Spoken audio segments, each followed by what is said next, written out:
کیونکہ شمائل خان اکثر یہاں آتا رہتا تھا تو سارا اسٹاف اسے پہچانتا تھا، اس لیے اس کی ہمراہی میں آگے بڑھتی عام سے کپڑوں میں سر سے پاؤں تک چادر میں ملبوس عارفہ اور مہروسہ کو بھی اسٹاف نے شاید نوکر ہی سمجھا تھا۔ کچھ ایک نے مہروسہ کی بے تحاشا خوبصورتی اور اس کی ویل چیئر کو بھی حیرت سے دیکھا تھا، مگر شمائل کے ساتھ ہونے کی وجہ سے کسی نے انہیں روکا نہیں تھا۔ تھوڑی سی آگے چل کر دائیں طرف مڑتے ہوئے شمائل خان انہیں گراؤنڈ فلور پر بنے عادل کے آفس میں لے آیا تھا، جہاں انہیں شیشے کے گلاس ڈور کے باہر چھوڑ کر وہ واپس جانے لگا تھا۔ ام جاتی ہے میم، یہ عادل لالا کی آفس ہے، وہ اندر ہی ہوں گی۔ اسے گل خان نے جو سمجھا کر بھیجا تھا وہ اس پر عمل کرتے ہوئے ان دونوں کو عادل کے آفس کے باہر چھوڑ کر اب واپس پلٹ رہا تھا۔ بہت شکریہ تمہارا شمائل خان، مہروسہ نے دھیرے سے مسکراتے اس چھوٹے سے لڑکے کو دیکھا تھا جو 2 سال پہلے تک اس گھر میں نہیں تھا۔ شاید مہروسہ کے جانے کے بعد شمائل خان کو نوکری پر رکھا گیا تھا۔ کوئی بات نہیں بی بی، آپ اندر جاؤ، ام چلتی ہے، خدا حافظ۔ تیزی سے پلٹ کر وہاں سے نکلتا چلا گیا، جبکہ مہروسہ نے گہرا سانس بھرتے ہوئے شیشے کے گلاس ڈور کو کھولا اور عارفہ اس کی چیئر گھسیٹتی اندر داخل ہوئی، جہاں سامنے سینٹرل ٹیبل کے پیچھے کھڑے نفوس پر اس کی نظر پڑی اور ٹیبل کے پیچھے رکھی راکنگ چیئر کا رخ انہی لوگوں کی طرف تھا۔ ان میں سے ایک شخص سینٹرل چیئر کے سامنے رکھی دوسری کرسی پر گیٹ کی طرف منہ کیے بیٹھا تھا، باقی 2 لوگ کھڑے ہوئے تھے اور ان 2 میں سے ایک شخص نے کسی بات پر ہنستے ہوئے گردن اوپر کی تھی، جب اچانک اس کی نظر گیٹ کے بیچوں بیچ کرسی پر بیٹھی مہروسہ اور اس کے پیچھے کھڑی عارفہ پر پڑی تھی، اور اس کی ہنسی تھم کر رہ گئی، جبکہ دوسرا شخص بھی اس کے ایک دم چپ ہونے پر سامنے دیکھنے لگا تھا، اور 2 سال بعد وہ بھی یوں اچانک اپنے سامنے بیٹھی مہروسہ کو دیکھ کر ساکت کھڑا رہ گیا، جبکہ وہ انہیں نظر انداز کرتی زور سے بولی، عادل آفندی، اور سینٹرل ٹیبل کے پیچھے والی چیئر فوراً تیزی سے گھومی۔ روحان کے ہاسپٹل کے باہر کا کار روک کر آصف جلدی سے باہر نکلا تھا اور عادی کو لیے اندر ہاسپٹل کی طرف بڑھا۔ ہاسپٹل کے فرسٹ فلور پر پہنچ کر وہ عادی کو لیے سیدھا روحان کے کیبن میں آیا۔ وہ یہاں کئی بار عادی کو اسی حالت میں لا چکا تھا، اسی لیے اسے پتا تھا اب کیا کرنا ہے۔ اس نے اپنا فون نکال کر روحان کا نمبر ڈائل کیا جو اس وقت راؤنڈ پر نکلا ہوا تھا۔ دوسری طرف سے کال پک ہوتے اس نے روحان کو عادی کی کنڈیشن بتائی۔ پھر کچھ ہی دیر میں روحان دوڑتے قدموں سے اوپر آیا تھا اور عادی کی حالت دیکھ کر اس نے تعصب سے فوراً نفی میں سر ہلایا اور بڑبڑاتے اس نے فون اٹھا کر نرس سے مطلوبہ انجیکشن اپنے کیبن میں لانے کو کہا۔ ہر بار عادی کی بگڑی حالت دیکھ کر وہ ایسے ہی غصے سے لال پیلا ہونے لگتا تھا جو اپنی حالت کو بگاڑنے کا خود ذمہ دار تھا۔ مر جانا اسی طرح کسی دن، تو ایک کام کرنا، یوں تل تل مرنے سے اچھا ہے ایک بار ہی زہر کا انجیکشن لگوا لے تاکہ قصہ ہی مک جائے۔ انجیکشن دینے کے کچھ دیر بعد عادی کی حالت سنبھلی تھی، درد کو خاصا فاقہ ہوا تھا اور وہ ریلیکس بھی ہو گیا تھا۔ اس کی سنبھلتی حالت دیکھ کر روحان نے فوراً اس پر چڑھائی کر دی تھی۔ لگا دے یار، میں کون سا جینا چاہتا ہوں، 2 سال سے زندہ لاش کی طرح جی کر ویسے بھی میں تھک چکا ہوں، اچھا ہے ان سانسوں کی قید سے رہائی مل جائے۔ عادی نے گہرا سانس بھرتے ہوئے آزردگی سے کہا، جس پر روحان مزید بھڑک گیا۔ ہاں تو ٹھیک ہے نا، دے دیتا ہوں رہائی تجھے سانسوں کی قید سے، پھر اوپر سے بیٹھ کر مزے سے دیکھنا اپنے بے بس ماں باپ کے ٹوٹنے بکھرنے کے نظارے۔ آگے ہی کم دکھ نہیں دے رہا تو انہیں؟ عادی، زندگی کو صرف اپنے لیے نہیں جیا جاتا، ہم پر، ہماری ذات پر ہم سے زیادہ حق ہمارے ان اپنوں کا ہوتا ہے جو ہمیں دیکھ کے جیتے ہیں، جن کی ہزاروں خواہشیں، ہزاروں امیدیں ہم سے جڑی ہوتی ہے۔ ہمارے ماں باپ، بہن بھائی، ہمارے رشتے، صرف ایک انسان کے چلے جانے سے زندگی کا سفر رک نہیں جاتا۔ تو کیوں نہیں بھول جاتا مہروسہ بھابھی کو؟ وہ جہاں کہیں بھی ہوں گی جی ہی رہی ہوں گی، بلکہ بہت اچھی طرح جی رہی ہوں گی، اپنی خوشی سے ہی تو چھوڑ کر گئی تھی نا وہ تجھے، پھر تو کیوں ان کے لیے دنیا تیاگ بیٹھا ہے؟ روحان خود بھی تو انہی حالات سے گزر رہا تھا، فرق بس اتنا تھا کہ عادی کی محبت اس کی نظروں سے اوجھل تھی، جبکہ روحان کی محبت اس کی نظروں کے سامنے اس کے گھر میں رہتی تھی، اس کے بھائی کی بیوی بن کر۔ اس کی اذیت تو عادی سے بھی بڑھ تھی، مہروسہ تو پھر عادی سے دور تھی، جبکہ روحان شاہ اپنی محبت کو اپنی آنکھوں کے سامنے روز کسی اور کی پناہوں میں دیکھتا تھا۔ اذیت کا یہ مسلسل عذاب وہ بھی تو 2 سال سے برداشت کر رہا تھا، مگر عادی کی طرح اس نے اپنے آپ کو تماشا نہیں بننے دیا تھا۔ اس کی بات سن کر عادی کرب سے مسکرا دیا۔ وہ مجھے اپنی مرضی سے چھوڑ کر نہیں گئی روحان، وہ مجھے نہیں چھوڑ کر گئی، اسے مجھ سے جان بوجھ کر جدا کیا گیا، اور جس نے بھی یہ کیا ہے نا، بہت جلد میں اسے ڈھونڈ لوں گا۔ وہ سانسوں کی طرح میری جسم میں بستی ہے، پھر کیسے بھول جاؤں اسے بھول جاؤں گا تو جیوں گا کیسے؟ بھولنا اتنا آسان نہیں ہوتا رونی، اتنا آسان نہیں ہوتا بھولنا، اگر بھولنا اتنا آسان ہوتا تو آج تک صنم بھابھی کو کیوں نہیں بھول سکا؟ کیوں اب تک تنہا زندگی گزار رہا ہے؟ کیوں فاطمہ چچی کی دیرینہ خواہش پوری نہیں کر دیتا؟ کیوں شادی نہیں کر لیتا؟ عادی نے کرب سے مسکراتے ہوئے اپنے سامنے کھڑے روحان کے سر پر دھماکہ کیا، جو عادی کے انکشاف پر ششدر سا اس کا چہرہ دیکھتا رہ گیا۔ جو راز اس نے اپنے پرچھائی تک سے چھپایا تھا وہ روحان کیسے جانتا تھا؟ تو سوچ رہا ہوگا کہ مجھے یہ سب کیسے پتا؟ تو میری جان، مجھے یہ بات رکیم کی شادی کے پہلے سے پتا تھی۔ عادی نے روحان کو مزید انکشاف کیا۔ میں جانتا ہوں تو نے اپنے بھائی کے لیے اپنی محبت کو قربان کر دیا، اس لیے میں نے بھی کبھی اپنی زبان نہیں کھولی، اور بے فکر رہے، یہ راز میرے ساتھ ہی میری قبر میں جائے گا، مگر جو مشورہ تو نے مجھے دیا ہے اس پر عمل کرنے کی تجھے مجھ سے زیادہ ضرورت ہے۔ میں شادی شدہ ہوں اور بہت جلد اپنی محروسہ کو اپنی زندگی میں واپس لے آؤں گا، کیونکہ اس کی واپسی کا سرا مجھے مل گیا ہے۔ عادی کی بات پر روحان نے چونک کر اسے دیکھا۔ کیسا سرا؟ کہاں ہے محروسہ بھابھی؟ روحان نے حیرت سے پوچھا۔ وہ جہاں بھی ہے رونی، میں اس کو اب بہت جلد واپس لے آؤں گا، میری جامد زندگی دوبارہ رواں ہو جائے گی۔ مگر تو نے اپنی زندگی کو جس طرح صنم بھابھی تک روک رکھا ہے وہ غلط ہے۔ اب وہ تیری محبت نہیں، رکیم کی بیوی ہے اور تیرے لیے محترم ہے، اس لیے ان کی وجہ سے اب چچی جان اور ریحان چاچو کو مزید دکھ مت دے یار، کر لے شادی۔ ڈاکٹر مریم سے ملا ہوں میں، اچھی لڑکی ہے، تجھ سے محبت کرتی ہے اور کب سے تیرا انتظار کر رہی ہے، اب انہیں مایوس مت کرنا۔ تو اپنی محبت نہیں پا سکا مگر ڈاکٹر مریم کو مایوس مت کر، تو نہیں تو کم سے کم وہ تو بامراد ہو جائے۔ ڈاکٹر مریم روحان کے ساتھ کام کرتی تھی اور کئی بار چھوٹے موٹے فنکشنز میں گھر بھی آ چکی تھی۔ اب چاروں کے علاوہ سب گھر والے بھی مریم کو پسند کرتے تھے، اس لیے روحان کو سمجھاتا ہوا عادی اس کا شانہ تھپ تھپاتا ہوا باہر نکلنے لگا۔ عادی، دوائی ٹائم سے لے، تیری کنڈیشن ٹھیک نہیں ہے، اگر یہ اٹیکس ٹھیک تجھے اسی طرح سے آتے رہے اور تو یوں ہی لاپرواہی برتتا رہا تو مجھے ڈر ہے کہ کہیں نوبت برین ہیمریج تک نہ آ جائے۔ اپنے لیے نہیں تو کم سے کم محروسہ بھابھی کے لیے اپنا خیال رکھ۔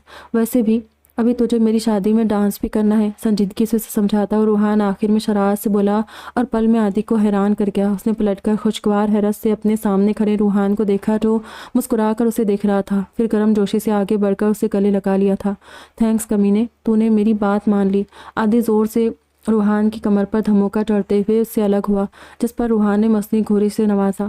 چل اب خون نہ بن کر، میں جا رہا ہوں، اینڈ پرومس اب میڈیسن بھی ریگولر لوں گا، آفٹر آل تیری شادی میں مجھے ڈانس بھی کرنا ہے۔ عادی مبہم سا مسکراتا ہوا باہر نکل گیا۔ وہ خوش تھا کہ روحان نے اس کی بات کا مان رکھا تھا، اسی لیے کچھ دیر کے لیے اپنا غم بھی بھول گیا۔ بینچ پر بیٹھے آصف نے حیرت سے مسکرا کر باہر آتے عادی کو دیکھا، جو آصف کے کندھے پر بازو پھیلاتا ابھی اکثر مختلف موڈ میں تھا اور کافی حد تک نارمل ہو چکا تھا۔ چلو یار آصف، اب شو روم چلا جائے۔ اپنی طرف حیرت سے دیکھتے آصف سے بولا، مگر سر آپ کی طبیعت؟ آصف حیرت سے بولا، میں ٹھیک ہوں یار، خاصا فرق ہو گیا ہے درد کو، تم شو روم چلو، مجھے رکیم سے تھوڑا کام ہے، اسے اور فہیم کو وہیں بلاؤں گا، غالب تو پہنچ بھی گیا ہوگا اب۔ وہ آصف کو اپنے ساتھ لیے ہاسپٹل سے باہر نکل گیا تھا اور پھر اپنی کار میں بیٹھتے اس نے رکیم کے ساتھ فہیم کو بھی کال کر کے آدھے گھنٹے کے اندر شو روم پہنچنے کی کہہ کر فون بند کر دیا۔ پھر وہ سنجیدگی سے آگے ڈرائیو کرتے آصف کو کچھ ہدایت دینے لگا تھا۔ وہ صبح کاذب کے وقت ہاسپٹل سے سیدھا اپنی شیرنی کے پاس چلا آیا۔ رکیم کا کام وہ رات میں ہی کروا چکا تھا۔ صنم کو ٹارچر کرنے والے سائیکو کو اس نے پولیس کے ہتھے چڑھنے سے پہلے ہی اپنے فلیٹ کے ٹارچر روم میں پہنچا دیا تھا، اور اب وہ اپنی بے بس شیرنی کے پاس اس کے شاہی روم میں چلا آیا تھا۔ یہ ایک انڈر کنسٹرکشن بلڈنگ تھی جس پر چلتے کسی کیس کی وجہ سے کنسٹرکشن کا کام روک دیا گیا تھا، اور اب سالوں سے یہ ایسے ہی آدھی ادھوری ویران سی پڑی تھی۔ اسی بلڈنگ کے گراؤنڈ فلور پر بنے 3 کچے کمروں میں سے ایک مضبوط لوہے کے گیٹ والے کمرے میں عائشہ ابھی تک بے ہوش پڑی تھی اور اس کے بھروسے مند گارڈز گیٹ کے باہر پھیرے پر الرٹ کھڑے تھے۔ فہیم ان کے سلام کا جواب دیتا لوہے کے گیٹ پر لگا بڑا سا تالا کھولنے لگا اور مسکرا کر اندر داخل ہوتا سیدھا اس کے شاہی بیڈ کی طرف بڑھا تھا، جو باندھ کی ایک چھلنگا سی چارپائی تھی۔ چارپائی بیچ میں سے اس قدر جھکی ہوئی تھی کہ بس زمین کو چھونے کی کسر باقی رہ گئی تھی۔ اسی جھکی لٹکی چارپائی پر عائشہ ایک پرانا سا کمبل اوڑھے رات سے ایک ہی پوزیشن میں مدہوش پڑی تھی۔ فہیم نے ایک پیر چارپائی پر ٹکاتے قدرے جھک کر عائشہ کے گالوں کو تھپ تھپایا، مگر وہ ہوش میں نہیں آئی۔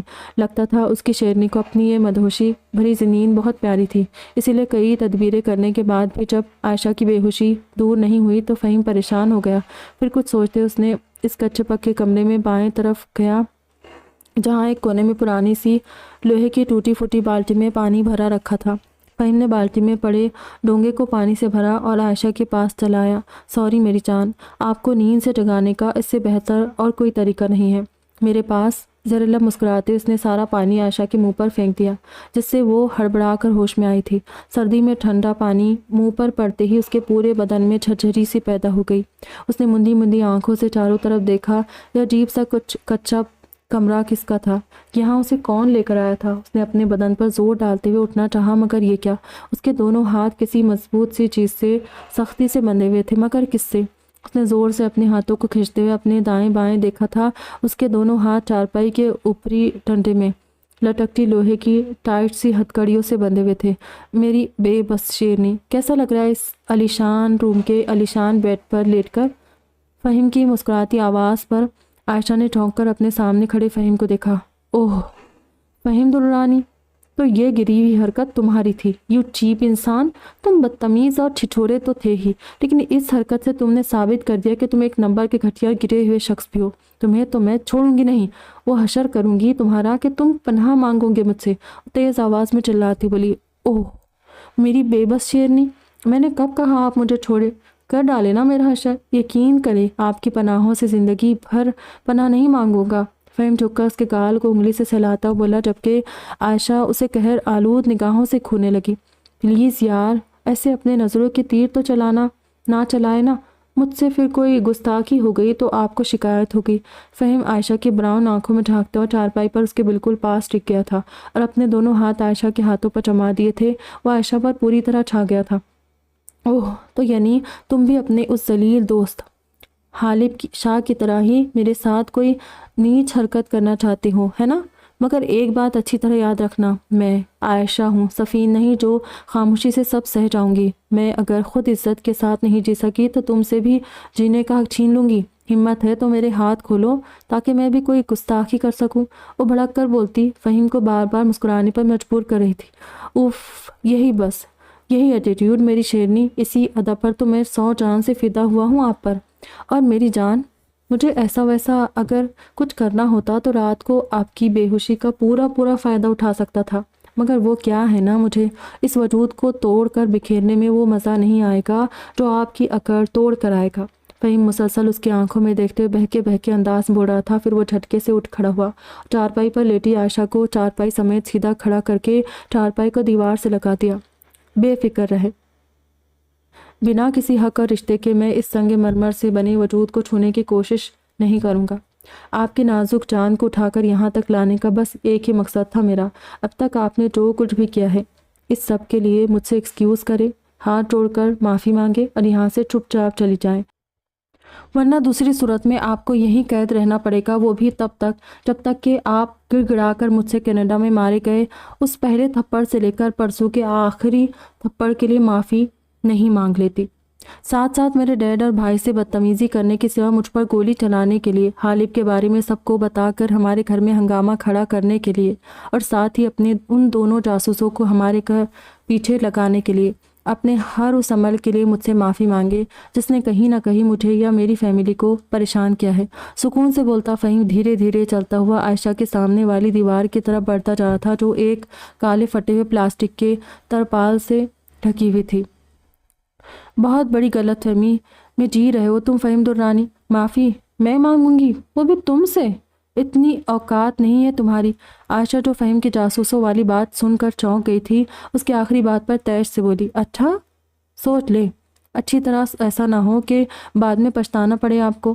فہیم اب ترپال کے پیچھے سے کچھ نکالنے لگا تھا۔ میں نے کہا نا، میں معافی نہیں مانگوں گی، تمہیں جو کرنا ہے کر لو، عائشہ نے دوبارہ کہا۔ تبھی فہیم نے اپنے ہاتھ میں پکڑے سیاہ ڈبے کا ڈھکن کھولتے ہوئے اس میں موجود چیز عائشہ کی طرف پھینکی، جبکہ اپنے جسم پر جگہ جگہ اچھلتی اور رینگتی مخلوق کو محسوس کرتے عائشہ کی دلدوز چیخیں ویران کمرے میں گونج اٹھی۔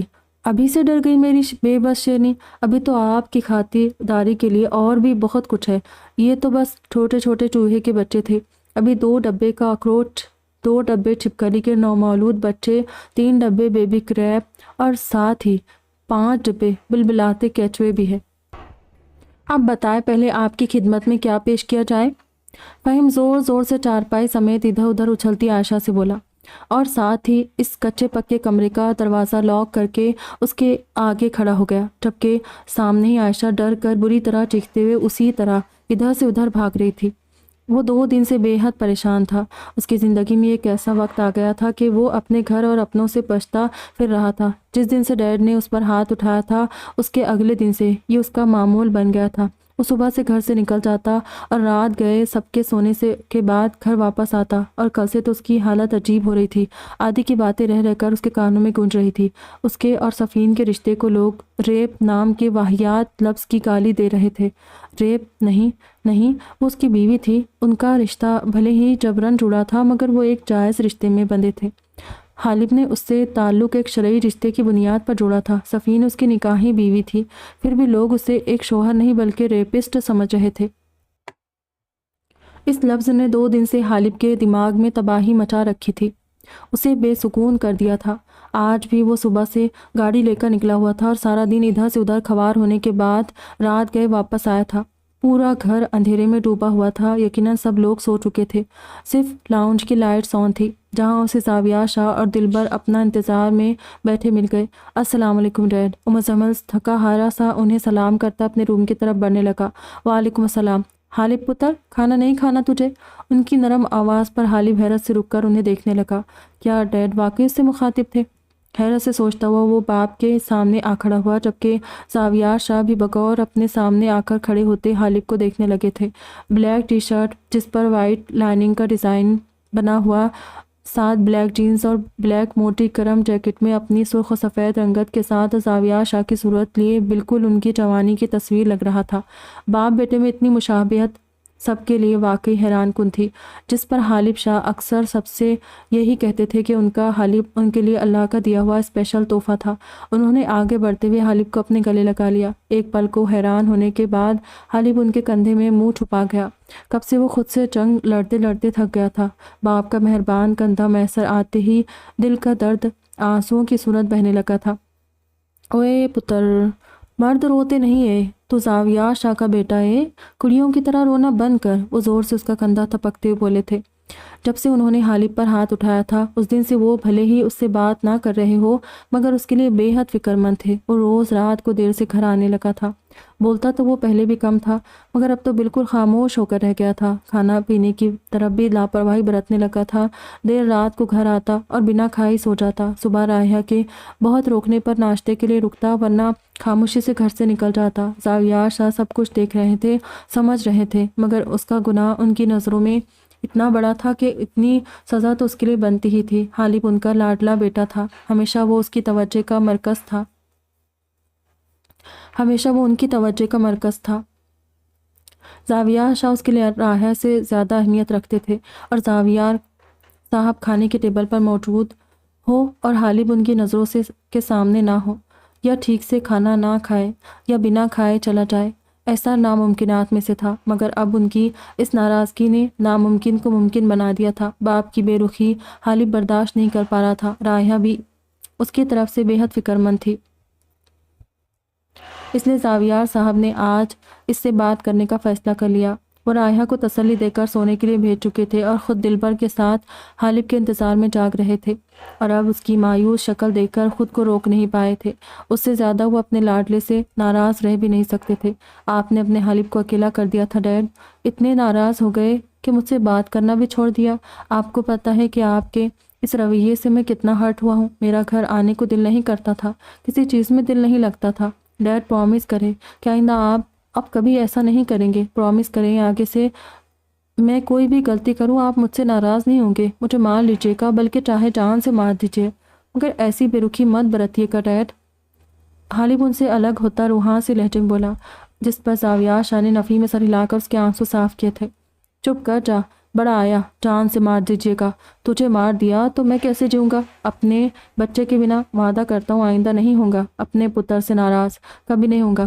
اب جلدی سے کھانا کھا میرے سامنے، روز دیکھ رہا ہوں نہ کھا صبح ناشتے پر ہوتا ہے نہ رات کو کھانے پر، اور یہ کون سا وقت ہے گھر واپس آنے کا؟ رات کے 2 بجے۔ اب ایسا نہ ہو ورنہ پھینٹی لگا دینی ہے میں نے۔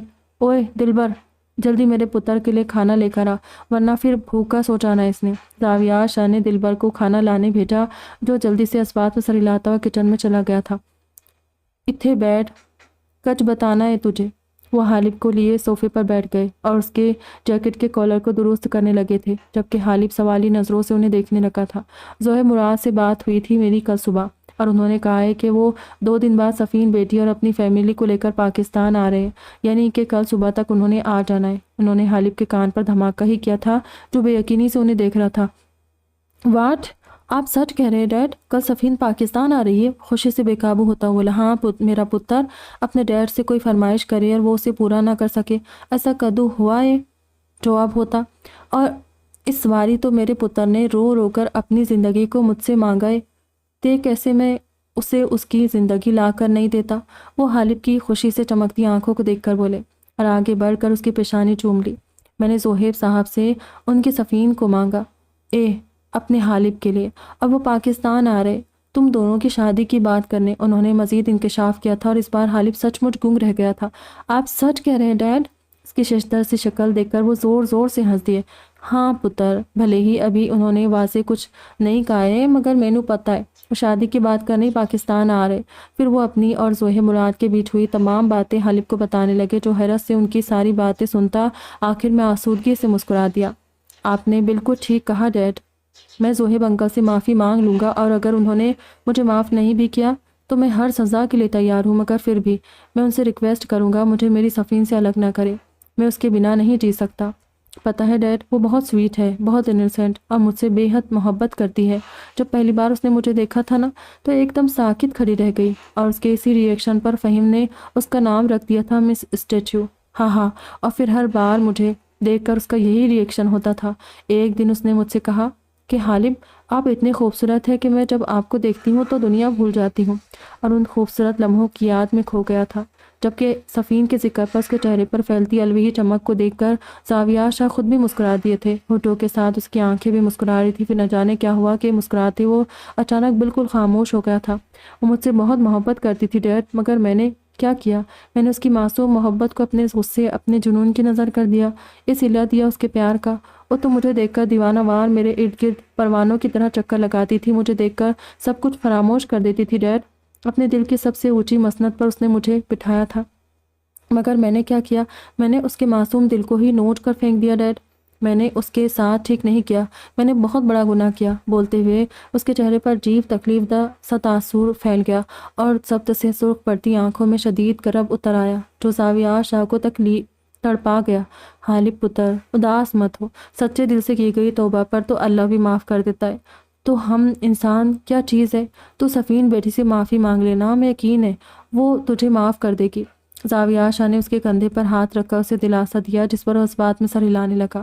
اسی وقت دلبر کھانے کی ٹرے لیے وہاں چلا آیا، اور پھر حالب کو دوبارہ سے چپ لگ گئی۔ اس نے خاموشی سے کھانا زہر مار کیا اور زاویہ شاہ کو مصنوعی بشاشت کا تاثر دیتا اپنے روم میں چلا آیا۔ اس کا دل سفین کے لیے بے چین ہو گیا۔ اپنے شاندار سے بیڈ روم میں ادھر سے ادھر ٹہلتے ہوئے وہ سفین کو یاد کرتا سخت بے چین محسوس کر رہا تھا۔ مجھے سفین سے بات کرنی ہے ابھی، مگر کیسے؟ سوچتا وہ مسلسل ٹہل رہا تھا، تبھی اس کے ذہن میں اسپاک ہوا۔ اس نے تیزی سے اپنا فون اٹھا کر عادی کا نمبر ملایا۔ دوسری طرف کئی ساری بیلز کے بعد عادی کی نیند میں ڈوبی آواز سنائی دی۔ ہیلو عادی، میری بات سن، مجھے جلدی سے محروسہ کا نمبر دے ابھی۔ عادی کال پک کرتے ہی وہ بے قراری سے بولا تھا، ابے کیا ہوا؟ اتنی رات کو تجھے محروسہ کا نمبر کیوں چاہیے؟ کیا کام ہے تجھے اس سے؟ پہلے مجھے بتا، میری جلپری سے کیا بات کرنی ہے تجھے؟ عادی مشکوک انداز میں بولا تھا۔ ٹیم بکواس مت کر کمینے، مجھے نمبر دے محروسہ کا، مجھے سفین سے بات کرنی ہے۔ حالب جھنجلا کر بولا، کیا بات کرے گا تو سفین سے؟ اب کوئی راستہ کھلا چھوڑا ہے تو نے؟ عادی سنجیدگی سے بولا، عادی مجھے اس وقت سفین سے بات کرنی ہے، کسی بھی طرح۔ مجھے محروسہ کا نمبر دے، لیکچر نہیں، اوکے؟ حالب ضبط سے بولا، ٹھیک ہے، واٹس ایپ کرتا ہوں میں تجھے، مگر سن، آرام سے بات کرنا، کچھ ایسا ویسا مت بولنا جو معاملے کو اور بگاڑ دے۔ ویسے تو اچھا رہا کمینے، خود نے شادی بھی کر لی اور ہم پر بات کرنے کے لیے بھی فہم کی اس شیرنی نے پابندی عائد کروا دی ہے۔ محروسہ کا نمبر پاس ہوتے ہوئے بھی کال نہیں کر سکتا، اسے ڈیڈ نے سختی سے وارننگ دے ڈالی ہے۔ اف میں بیچارہ۔ خیر چل تو رکھ، میں نمبر سینڈ کرتا ہوں۔ عادی نے لگے ہاتھوں اپنا بھی دکھڑا رویا۔ جبکہ حالب نے اس کے کہنے سے پہلے ہی کال کاٹ دی تھی۔ کچھ ہی منٹس میں حالب کے واٹس ایپ پر عادی کا میسج شو ہوا۔ حالب نے فوراً میسج اوپن کیا اور مہروسہ کے نمبر پر کال کی۔ دوسری طرف بیل جا رہی تھی مگر کوئی کال پک نہیں کر رہا تھا۔ ہر بیل کے ساتھ حالب کی بے قراری بھی بڑھتی جا رہی تھی مگر مہروسہ نے کال نہیں اٹھائی۔ حالب نے دوبارہ بے چینی سے مہروسہ کا نمبر لگایا۔ اب بھی دوسری طرف بیل جا رہی تھی لیکن اس بار کچھ سیکنڈ بعد ہی کال پک کر لی گئی۔ ہیلو مہروسہ، حالب بے قراری سے بولا۔ ہیلو، کون بول رہا ہے؟ دوسری طرف مہروسہ کی مترنم بچوں جیسی آواز سنائی دی۔ مہروسہ، میں حالب بول رہا ہوں۔ کیسی ہیں آپ؟ حالب نے مروتاً پوچھا تھا۔ مسٹر حالب، آپ؟ میں تو ٹھیک ہوں، آپ کیسے ہیں؟ میں نے کتنے دن پہلے عادی کو کال کیا تھا آپ سے بات کرنے کے لیے اور آپ اب کال کر رہے ہیں؟ کیا انہوں نے آپ کو آج بتایا ہے؟ مہروسہ کی روٹھی ہوئی آواز سن کر وہ ایک پل کو چپ ہو گیا تھا۔ ہاں مہروسہ، مجھے عادی نے آج ہی بتایا ہے۔ دراصل میں شہر سے باہر گیا ہوا تھا اس لیے پہلے کال نہیں کر سکا، آج کر رہا ہوں۔ حالب نے غلط بیانی سے کام لیا تھا۔ مہروسہ کی باتوں سے اندازہ ہو رہا تھا کہ وہ اب تک کسی بھی سچ سے واقف نہیں ہے، اسی لیے وہ حالب سے نارملی بات کر رہی تھی۔ تبھی حالب بھی اس سے نارملی باتیں کر کے بڑے آرام سے اس کو بہلا رہا تھا جو بیچاری اپنی بہن کی طرح ہی معصوم تھی۔ اچھا، تبھی آپ نے کال نہیں کی؟ تبھی میں بھی سوچوں کہ صفین کے ساتھ اتنا بڑا حادثہ ہو گیا اور آپ نے کال بھی نہیں کی۔ مسٹر حالب، پتہ ہے صفین کا نروس بریک ڈاؤن ہو گیا تھا اور کسی نے اس کے ساتھ۔ مہروسہ جھجک کر خاموش ہو گئی اور حالب کے دل میں اس ادھوری بات پر ایک ٹھیس سی اٹھی تھی۔ اوہ، مجھے پتہ ہی نہیں تھا۔ مہروسہ پلیز، کیا صفین سے بات ہو سکتی ہے؟ میری ان سے بات کروا دیں مگر ان سے کہیے گا نہیں کہ کال پر میں ہوں۔ ایکچولی کافی دن سے کال نہیں کی تو وہ ناراض ہے مجھ سے۔ حالب نے اس کی دوسری بات کا جواب نہیں دیا اور فوراً صفین سے بات کرنے کا تقاضا کر دیا، جس پر مہروسہ محظوظ ہو کر مسکرائی۔ اس نے حالب کے فوراً بات پلٹنے پر دھیان ہی نہیں دیا تھا۔ ہاں کیوں نہیں، ضرور کریں۔ آفٹر آل آپ اور صفین ایک دوسرے سے ٹرو لو جو کرتے ہیں، میں دیتی ہوں صفین کو۔ مہروسہ نے حالب کو اپنی پاکستان آمد کے متعلق نہیں بتایا۔ وہ اپنے تئیں پاکستان میں سب کو سرپرائز دینا چاہتی تھی، اسی لیے حالب کو جواب دے کر مہروسہ نے صفین کو آواز دی تھی۔ صفی، تمہاری کال ہے، لو بات کر لو۔ مہروسہ نے آواز دی تھی جو اپنا سامان لیے ایئرپورٹ کے مین انٹرنس سے اندر جا رہی تھی۔ کس کی کال ہے مہروسہ؟ جلدی کرو، دیر ہو رہی ہے۔ صفین کی آواز تھی یہ۔ خود سن لو، مہروسہ کی آواز آئی۔ ہیلو، ہاں۔ کتنے دن بعد اس نے اپنی صفین کی آواز سنی تھی جس نے پل میں حالب کے بے چین بے قرار دل پر ٹھنڈی میٹھی فوار برسا دی تھی۔ یہ آواز اس کی سماعتوں سے ہوتی ہوئی دل میں اترتی چلی گئی۔ صفین، میں حالب بول رہا ہوں۔ حالب کی آواز سن کر 2 منٹ دوسری طرف خاموشی چھا گئی۔ کون حالب؟ میں اس نام کے کسی انسان کو نہیں جانتی، آئندہ یہاں کال کرنے کی زحمت مت کرنا۔ مہروسہ، یہ کس کی کال مجھے دے دی ہے تم نے؟ آئندہ کسی بھی رانگ نمبر، رانگ انسان کی رانگ کال مجھے دی تو زندگی بھر تم سے بات نہیں کروں گی۔ رکھو فون اور ڈالو اس نمبر کو بلاک لسٹ میں۔ جو شخص ایک نظر دیکھنے کے بھی قابل نہیں، تم اس سے بات کرنے کے لیے کہہ رہی ہو؟ لفظوں کے تیر سے حالب کے دل کو گھائل کرتی یہ آواز صفین کی تھی۔ وہ حالب سے بات کرنا تو دور اس کو پہچاننے سے بھی انکاری تھی۔ حالب گنگ سا اس کی حقارت بھرے جملے سن رہا تھا۔ یہ صحیح تھا کہ اس نے غلط کیا، وہ گنہگار تھا صفین کا۔ اسے لاکھ برا بھلا کہہ لیتی مگر یہ حقارت بھرے انداز میں اسے جھڑکتی تو نہیں، اس طرح اجنبی کہہ کر اس کے دل کے ٹکڑے تو نہ کرتی۔ جو بھی تھا، بہرحال حالب اس کا شوہر تھا، اجنبی نہیں۔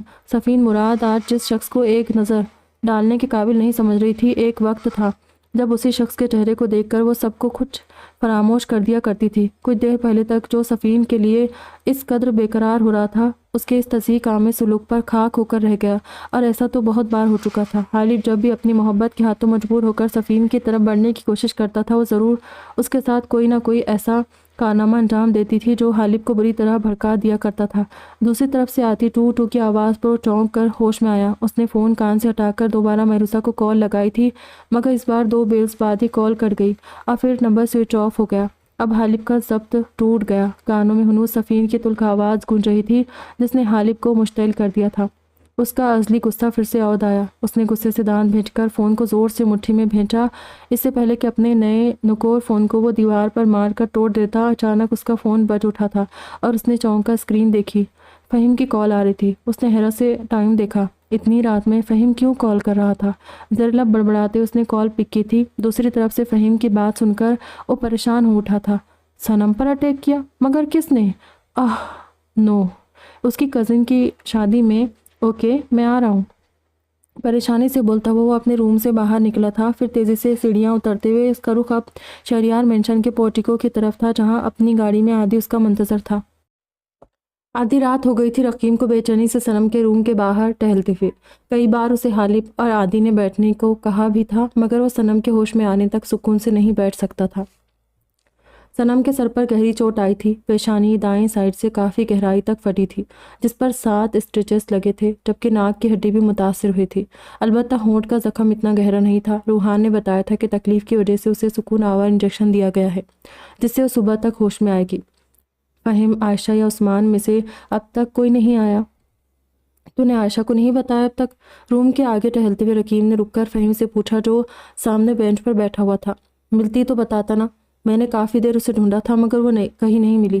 ہاں مگر اس کا ایک چھچورا سا کزن ضرور عائشہ کے بارے میں بکواس کرتا ہوا ملا تھا، کہہ رہا تھا اس نواب زادی سے شادی کر کے اس کے ہوش ٹھکانے لگاؤں گا۔ بڑا گھمنڈ ہے اسے خود پر۔ دل تو کر رہا تھا ایک پنچ مار کر منہ توڑ دو سالے کا، مگر بلا وجہ میں سین کریٹ ہو جاتا، اس لیے خاموشی سے واپس آ گیا۔ فہیم بھڑک کر بولا۔ اسے بے ساختہ عائشہ کا وہ بدتمیز کزن یاد آیا تھا۔ جب وہ دوبارہ میرج ہال میں پہنچا تھا تو اسے تبھی رقیم نے صنم کے بارے میں کال کر کے بتایا تھا۔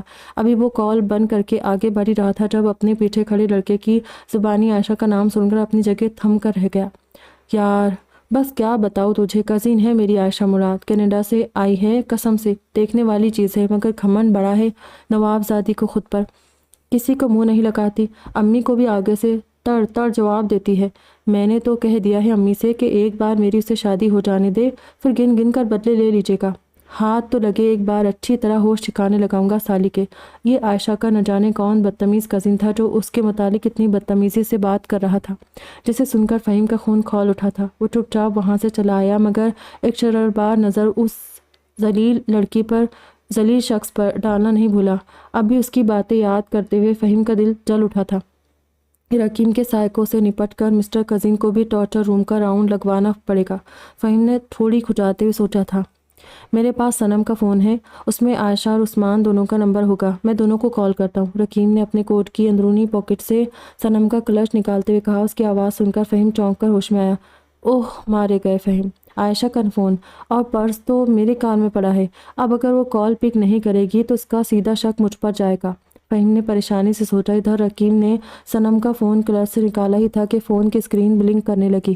عثمان کی کال تھی۔ رقیم نے جلدی سے کال پک کی تھی اور اس کے ہیلو کے بولنے سے پہلے ہی عثمان بے قراری سے بول اٹھا تھا۔ ہیلو صنم، کب سے تمہیں کال کر رہا ہوں، کہاں ہو تم لوگ؟ سب لوگ کب کے واپس لوٹ آئے ہیں مگر تم دونوں کہاں رہ گئی؟ دیکھو صنم، تم جہاں کہیں بھی ہو تو فوراً عائشہ کو لے کر گھر آ جاؤ، یا مجھے بتاؤ کہاں ہو تم دونوں، میں تمہیں لینے آتا ہوں۔ یہاں سب گھر والے تمہارے لیے الگ پریشان عجیب طرح کی باتیں کر رہے، ان کی باتوں سے ام جان الگ ہٹ ہو کر رو رہی ہے۔ پلیز تم لوگ جہاں کہیں بھی ہو جلدی گھر آؤ۔ رقیم کے کال پک کرتے ہی دوسری طرف سے عثمان نان سٹاپ شروع ہو گیا تھا۔ اس کا لہجہ بتا رہا تھا کہ وہ اس وقت کتنا پریشان ہے۔ عثمان، میں صنم نہیں، رقیم بول رہا ہوں۔ رقیم دھیرے سے بولا۔ رقیم، صنم کا فون آپ کے پاس کیسے؟ صنم کہاں ہے؟ عثمان حیرت سے بولا۔ صنم یہاں ہاسپٹل میں ایڈمٹ ہے، ان کو بہت بری طرح چوٹ آئی ہے، رقیم نے عثمان کو مختصر جواب دیا۔ واٹ؟ صنم ہاسپٹل میں؟ نو، مگر کیسے لگی اسے چوٹ؟ اور عائشہ کہاں ہے رقیم؟ عثمان بے طرح پریشان ہو گیا۔ عائشہ کا سن کر رقیم نے بری طرح فہیم کو گھورا جو سر جھکائے بینچ پر پریشان سا بیٹھا تھا۔ اس کا سکس سینس کہہ رہا تھا کہ اس ڈیشنگ کمینے نے ضرور کوئی گل کھلایا ہے۔ عثمان، عائشہ کا مجھے نہیں پتا، مگر صنم کو 2 گھنٹے پہلے میں ہی ہاسپٹل لایا تھا، آپ پلیز جلدی سے جلد یہاں آ جائے، پھر میں آپ کو سب تفصیل سے بتاتا ہوں۔ رقیم نے فون پر ساری بات بتانا مناسب نہیں سمجھا تھا۔ میں 10 منٹ میں پہنچتا ہوں رقیم، آپ پلیز صنم کا خیال رکھیے تب تک، عثمان پریشان سا بولا تھا اور کال ڈسکنیکٹ کر دی تھی۔ اور تبھی رقیم فوراً پلٹ کر خاموش بیٹھے فہیم کے پاس آیا اور دونوں ہاتھ پینٹ کے پاکٹس میں ڈال کر چپ چاپ سا کھڑا ہو کر فہیم کو گھورنے لگا۔ مجھے پوچھنا پڑے گا یا تو خود ہی بتائے گا کہ عائشہ کہاں ہے؟ اور جھوٹ بالکل نہیں فہیم، سچ بتا مجھے، عائشہ کو کہاں غائب کیا ہے تو نے؟ رقیم کی آواز پر عادی اور حالب نے بھی چونک کر فہیم کو دیکھا تھا، جبکہ فہیم آنکھیں سکیڑ کر اپنے مخصوص انداز میں سر اٹھا کر رقیم کو گھورنے لگا۔ مجھے کیا پتا عائشہ کہاں ہے؟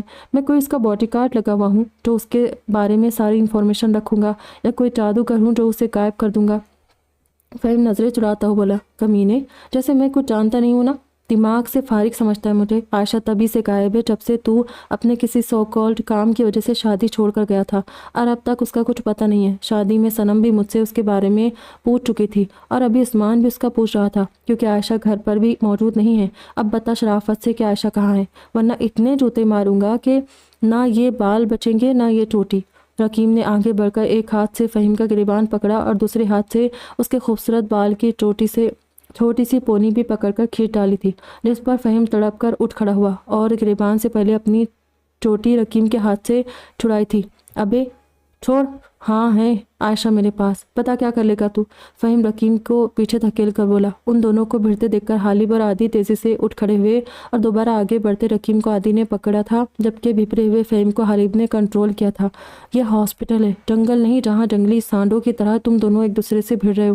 انسانیت کے جامے میں رہو ورنہ دونوں کے منہ توڑ دوں گا یہیں پر سب کے سامنے۔ اب شرافت سے بتاؤ کہ سب ہو کیا رہا ہے؟ فہیم تو نے عائشہ کو کیوں اپنے پاس رکھا ہوا ہے؟ اب کیا کارنامہ انجام دیا تو نے؟ حالب نے رکیم اور فہیم کو ایک ساتھ وارننگ دی، ساتھ ہی سامنے کھڑے فہیم کو گھورتے ہوئے بولا۔ عادی اور حالب تو پورے قصے سے ہی انجان تھے۔ جواباً رکیم نے بھی ڈیشنگ کمینے کی شادی میں ہوئی عزت افزائی کا پورا قصہ ان دونوں کو سنایا تھا، کس طرح عائشہ نے سب کے سامنے فہیم کو تھپڑ مارا۔ دس از ناٹ گڈ فہیم، اس بات پر تو نے عائشہ کو اٹھوا لیا، بتا کہاں ہے وہ؟ حالب نے غصے سے فہیم سے پوچھا تھا۔ سالے ڈیشنگ کمینے، کہاں ہے عائشہ؟ ٹارچر روم میں تو نے سائیکو کو رکھا ہے، تو عائشہ کہاں ہے؟ رکیم نے غصے سے دوبارہ آستینے چڑھاتے فہیم سے پوچھا۔ ایک تو ویسے اس کا دماغ آؤٹ تھا، اوپر سے اس فہیم کے بچے نے مزید اس کو بھڑکا دیا تھا۔ او ہیلو، تیرا وہ سائیکو اگر ٹارچر روم میں نہ بھی ہوتا تو بھی میں اپنی عائشہ کو وہاں نہیں رکھتا۔ اتنا گھٹیا چھچورا سمجھتا ہے تو مجھے؟ اپنی شیرنی کو میں چور اچکوں کو ٹارچر کرنے والی جگہ پر رکھوں گا؟ میری شیرنی جہاں کہیں بھی ہے بالکل صحیح سلامت ہے، تجھے اتنے درد کیوں اٹھ رہے عائشہ کے لیے؟ ابھی میں زندہ سلامت ہوں، اس کا اچھا برا سوچنے کے لیے، اس کا خیال رکھنے کے لیے۔ فہیم تنک کر بولا۔ کیوں؟ تو ابا لگتا ہے اس کا، جو اس کا خیال رکھے گا، اچھا برا سوچے گا؟ رکیم اسے گھورتے بولا، جس پر فہیم نے تیش بھری نظر رکیم پر ڈالی تھی۔ استغفر اللہ، میں اسے بیوی بنانا چاہتا ہوں اور دنیا مجھے اس کا ابا بنانے پر تلی ہوئی ہے۔ فہیم زیر لب بڑبڑایا۔ فہیم تو عائشہ کو کہاں لے گیا ہے؟ دیکھ میری بات سن، میری والی غلطی مت کرنا، اپنی ہی محبت کی نظروں میں گر کر جیتے ہوئے کیسا لگتا ہے یہ مجھ سے بہتر کوئی نہیں جانتا۔ تو پلیز ایسا ویسا کچھ مت کرنا جس سے اپنے ہاتھوں سے اپنی محبت کے سامنے ذلیل و خوار ہو کر رہ جائے۔ غصے اور انتقام میں اٹھایا ایک غلط قدم زندگی بھر کے لیے جان کا روک بن جاتا ہے۔ حالب کے لہجے میں پچھتاوے بول رہے تھے، اس کے کانوں میں بے ساختہ کچھ گھنٹوں پہلے کی صفین کی آواز گونجنے لگی، جس کے نفرت نے حالب کو توڑ کر رکھ دیا تھا۔ او بھائیو، دیکھ یہ لو میرے جڑے ہوئے ہاتھ، کیوں مجھے شریف اور سیدھے سادے انسان پر اتنا شک کر رہے ہو؟ میں نے پہلے اس ہینڈسم کمینے رکیم سے بھی یہی کہا تھا کہ صفین حالب کی بیوی ہے، جبکہ عائشہ میری بیوی نہیں ہے۔ بھلے ہی میں اسے اپنا سب کچھ مانتا ہوں، مگر پھر بھی اس پر اس قسم کا کوئی حق نہیں رکھتا۔ اور یہ بھی تو سوچو کہ ایک تو میں معصوم سا لڑکا ہوں جو کچھ ایسا ویسا کبھی سوچ بھی نہیں سکتا، اور دوسرے میری جنگلی شیرنی مجھے ایسی کسی بھی کوشش سے پہلے ہی چیڑ پھاڑ ڈالے گی۔ بھول گئے جنگل میں بس چھونے کی غلطی تھی، سیدھا گولی مار دی تھی اس نے، اور مجھے ابھی تک کسی پاگل کتے نے نہیں کاٹا جو دوبارہ سے میں اسے چھونے کی غلطی کروں، اور جواباً وہ یا میرے ڈیڈ مجھے ڈائریکٹ اوپر پہنچا دے۔ ہاں بس اتنا ہے کہ اس کو سبق سکھانا ضروری ہے، اس لیے اس کی خاطرداری کرنے کے لیے کچھ دیر پہلے اپنے ساتھ ذرا گھمانے پھرانے شاہی محل لے گیا تھا، اور وہاں اس کے دماغ ٹھکانے لگانے کے لیے چھوڑ آیا ہوں، جہاں وہ بالکل محفوظ ہے۔ اور وہاں میں اس کی خدمت کو بہت سارے غلام اور کنیزیں بھی ہے، جنہوں نے کچھ دیر پہلے مجھے بتایا ہے کہ میری شیرنی اس وقت سکون سے سو رہی ہے، یعنی بالکل آرام سے، اور میں یہاں تم سب کے سامنے موجود ہوں، ہاسپٹل میں بیٹھا کھپ رہا ہوں۔ یقین کرو عائشہ کو مجھ سے کوئی خطرہ نہیں، اس لیے مجھے بخش دو یار، اس کنفو پانڈا کے نقش قدم پر چل کر مرنے کا مجھے کوئی شوق نہیں ہے، کیونکہ نہ تو میرے ڈیڈ مامو جان کی طرح رحم دل ہے، نہ ہی میری شیرنی صفین کی طرح شریف ہے، دونوں چکی میں آٹے کی طرح ڈال کر پیس ڈالیں گے مجھے۔ فہیم نے باری باری ان تینوں کو دیکھتے ہوئے ہاتھ جوڑ کر لمبی وضاحت دی تھی۔ مگر اس کے گھر والے پریشان ہو رہے ہوں گے، کمینے انسان، یہ بھی تو سوچ صنم یہاں ہاسپٹلائزڈ ہے، اس کے بارے میں بھی ابھی عثمان کو پتہ لگا ہے، اور تو عائشہ کو نہ جانے کون سے شاہی محل چھوڑ آیا ہے۔ ایک تو یہ بتا کہ تجھے یہ عجیب و غریب جگہ مل کہاں سے جاتی کمینے؟ پروفیشنل کرمنل بننے کا ارادہ ہے کیا؟ شرافت سے عائشہ کو چھوڑ دے ورنہ ایک مکہ مار کر جبڑا توڑ دوں گا تیرا۔ عادی بھڑک کر فہیم کی طرف بڑھائی تھا کہ تبھی اس کی نظر سامنے تیزی سے اپنی طرف آتے عثمان پر پڑی۔ اسے دیکھ کر عادی اپنی جگہ خاموش ہو گیا تھا۔ کیا ہوا تھا رکیم؟ صنم کو چوٹ کیسے لگی؟ کہاں ملی یہ آپ کو؟ عثمان بے چینی سے اس کے روم میں جھانکتا ہوا بولا۔ جواباً رکیم نے عثمان کو سائیکو کا پورا قصہ کہہ سنایا، جسے سن کر عثمان کے چہرے پر ہوائیاں اڑنے لگی۔ نو، تو وہ وہاں بھی پہنچ گیا؟ عثمان تیزی سے پاس پڑی بینچ پر دونوں ہاتھوں میں اپنا سر تھام کر بیٹھ گیا تھا، جس پر وہ چاروں حیرت سے اسے دیکھنے لگے۔ کیا ہوا عثمان؟ آپ جانتے اس بندے کو؟ رکیم نے تعجب سے پوچھا، جس پر عثمان نے اثبات میں سر ہلایا۔ وہ صنم کا سابقہ منگیتر ہے، بیرام کریمی۔ عثمان تھکے تھکے لہجے میں بولا، جس پر رکیم سمیت وہ تینوں ششتر کھڑے رہ گئے تھے۔ وہ آصف کے ساتھ شو روم آ چکا تھا اور حسب توقع حالیب اس سے پہلے یہاں موجود تھا۔ ان 2 سالوں میں صرف عادی ہی نہیں، باقی تینوں کی زندگیوں میں بھی بہت بدلاؤ آ گیا تھا۔ رکیم اپنی جاب میں بزی تھا، وہ ACP کی پوسٹ پر کام کر رہا تھا اور 2 سالوں سے یہی لاہور میں پوسٹڈ تھا۔ ریحان شاہ نے اپنے بیٹے کو اپنی نظروں سے دور نہیں ہونے دیا تھا۔ ہر بار اپنے اثر و رسوخ کا استعمال کرتے ہوئے وہ اس کا ٹرانسفر رکوا دیتے تھے۔ فہیم کو فرمان شاہ نے ان 2 سالوں میں پروموشن دے ڈالی تھی اور اب اس کا اپنا الگ بزنس تھا، لیکن اس کے کارنامے آج تک اسی طرح برقرار تھے جو فرمان صاحب سے اسے جوتے کھلواتے تھے۔ خالد نے ڈیڈ کے ساتھ ان کا آفس جوائن کر لیا تھا، جہاں وہ ڈیڈ کے اور ہاشم بھائی کے ساتھ کام کرتا تھا۔ ہادی بھی اپنے ڈیڈ کے ساتھ ہوتا تھا، مگر اس نے اور حالیب نے مشترکہ طور پر ایک گاڑیوں کا شو روم کھول لیا تھا، جہاں وہ دونوں آفس کے بعد شام 5 بجے تک جاتے تھے۔